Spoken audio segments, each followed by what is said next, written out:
साल 1945 ख्रिसमसच्या आधीची रात्र अमेरिकेतील वेस्ट व्हर्जिनिया प्रांतात फायटविल गावात राहणाऱ्या सॉडर कुटुंबावर दुःखाचा डोंगर कोसळला।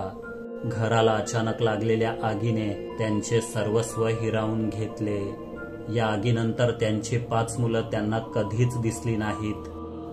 जॉर्ज आणि जेनी सॉडर दाम्पत्याला एकूण 10 मुलं होती। त्यांच्यापैकी मॉरिस, मार्था, लुईस, बेनी आणि बेटी या आगीत जळून खाक झाले असे प्रशासनाचे म्हणणे आहे। पण सॉडर पती पत्नीने यावर कधीच विश्वास ठेवला नाही। आपल्या मुलांचं कोणीतरी अपहरण केलंय असा त्यांचा दृढ विश्वास होता। यातूनच पुढे कितीतरी दशके शोध मोहीम सुरू राहिली। विचित्र पुरावे, अतार्किक घटना यांनी हे प्रकरण वेस्ट व्हर्जिनियामध्ये कायम खळबळ माजवत राहिलं। पण सॉडरच्या 5 मुलांचं नेमकं काय झालं हे आजतागायत कळलेलं नाही। आग, ज्यामुळे हे सर्व सुरू झालं। इटलीहून अमेरिकेत स्थलांतरित झालेले जॉर्ज सॉडर त्यांची पत्नी जेनी आणि 10 मुलांसह वेस्ट व्हर्जिनियातील आपल्या दुमजली लाकडी घरात राहत होते। ख्रिसमसच्या आधीची रात्र सॉडर कुटुंबाने एकत्र जल्लोषात साजरी केली। मग जॉर्ज, जेनी आणि त्यांची 5 लहान मुलं झोपायला निघून गेली। परंतु 5 मोठी मुलं माडीवर नुकतीच भेट म्हणून मिळालेली खेळणी उघडून पाहण्यात, त्यांच्यासोबत खेळण्यात व्यस्त होती। रात्री 1 वाजण्याच्या आसपास जेनीची टेलिफोनच्या रिंगने झोपमोड झाली। पलीकडून एका स्त्रीचा आवाज ऐकू आला। ती अशा कुणाबद्दल तरी चौकशी करत होती ज्यांना जेनी ओळखतच नव्हती। तिने तसं सांगताच पलीकडून अगदी विचित्रपणे हसण्याचा आवाज ऐकू आला। काही वेळानंतर छपरावरून धुसफूस ऐकू आली। मग मोठ्याने धड असा काहीतरी पडल्याचा आवाज। वेगवेगळ्या वयाच्या 10 मुलांनी कायम गजबजलेलं घर ती सारखं काही ना काही आपटत पाडत असत। दिवसभर त्यांच्यासाठी राबून थकलेल्या जेनीने तिथे दुर्लक्ष केलं। परंतु 1:30 वाजता संपूर्ण घर धुराने भरलं। ते जागे झाले।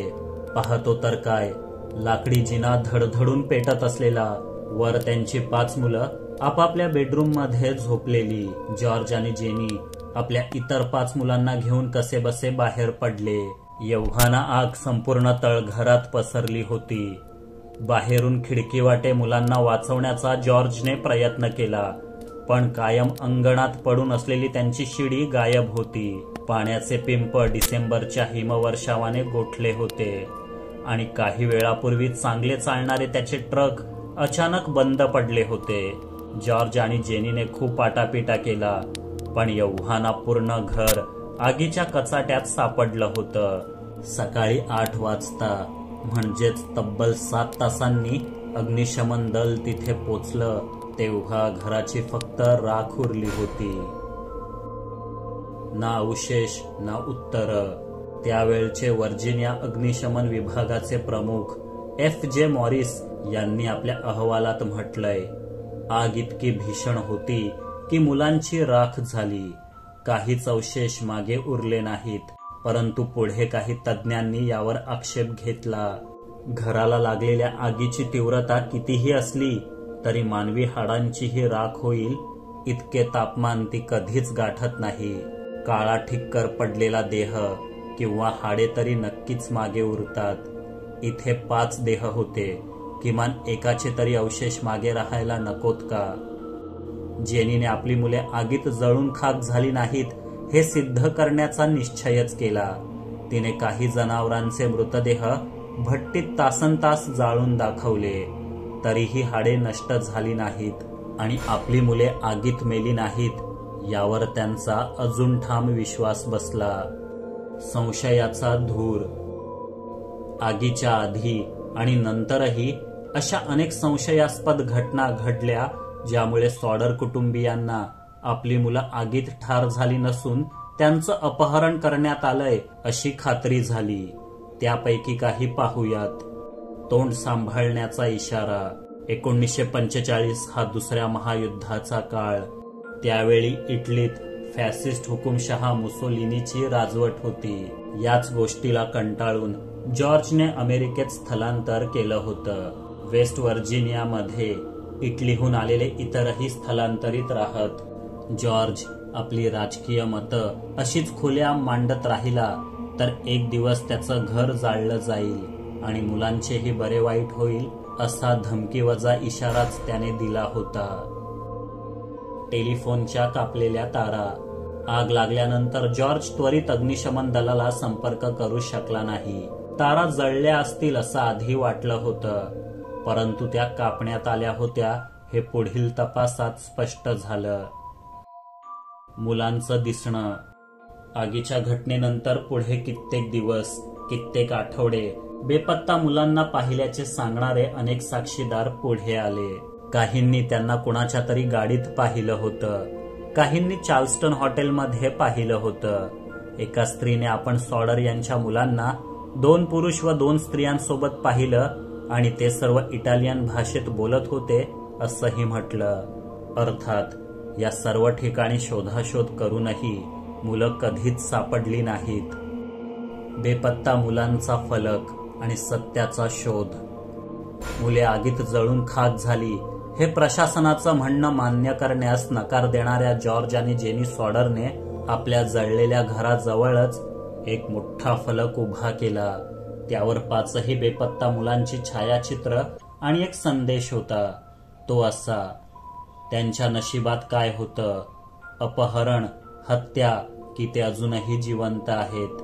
पुढे जवळपास 30 वर्ष तो फलक तसाच उभा होता. संपूर्ण फायेटविल शहराला त्या दुर्दैवी मुलांना शोधण्याची आठवण करून देणारा फलक. सॉडर पती पत्नीने खाजगी गुप्तहेर नेमले, FBI ला पत्र लिहिली, प्रत्येक सुगाव्याचा पाठपुरावा केला. पुढे 1949 मध्ये ज्या ठिकाणी आग लागली होती तिथे उत्खनन करण्यात आलं. ढिगाऱ्यात पाठीच्या कण्याचा अवशेष सापडला, पण फॉरेन्सिक तपासणीत तो सॉडर यांच्या कुठल्याच मुलाचा नसल्याचे सिद्ध झाले. शिवाय तो जो कुणी आहे त्याचा मृत्यू आगीत जळून झाला नव्हता. पूर्वीच्या काळी मृत व्यक्तींना घराच्या आसपासच दफन केले जाई. तो अवशेष सॉडर यांच्यापूर्वी तिथे राहणाऱ्या कुणातरी मृत व्यक्तीचा असावा. ते रहस्यमयी छायाचित्र.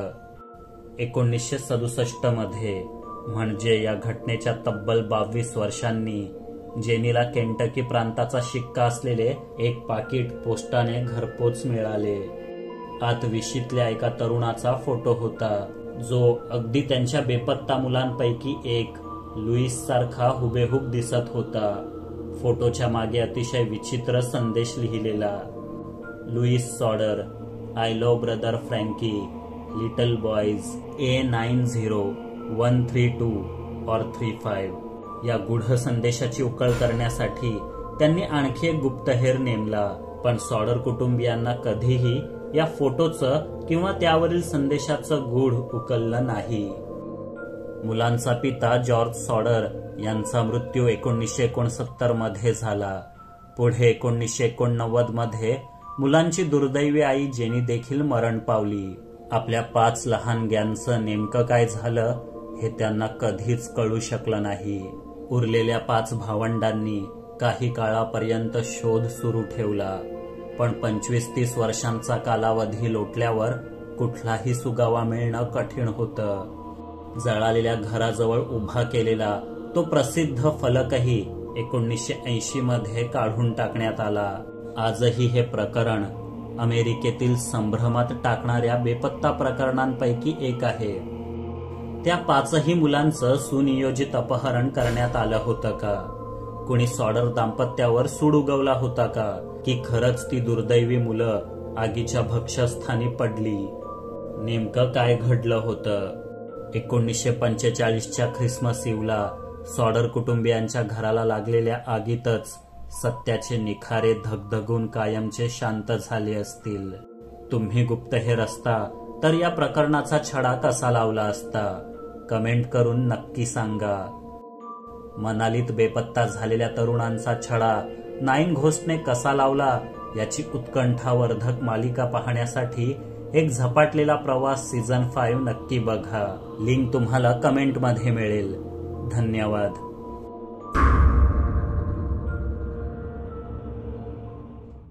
नमस्कार मित्रांनो, मी आहे तुमचा लाडका प्रोफेसर चेतन घाणेकर. झपाटलेले किस्से या नव्या सदरातून जगभरातील विचित्र आणि भयंकर घटना, दंतकथा आणि अर्बन लिजंड्स तुमच्यापर्यंत आणणार आहे. आवडल्यास लाईक, शेअर आणि सबस्क्राईब करायला विसरू नका. आणि हो, आपली दुनियादारी बनणार आहे आता एक परिपूर्ण चॅनल.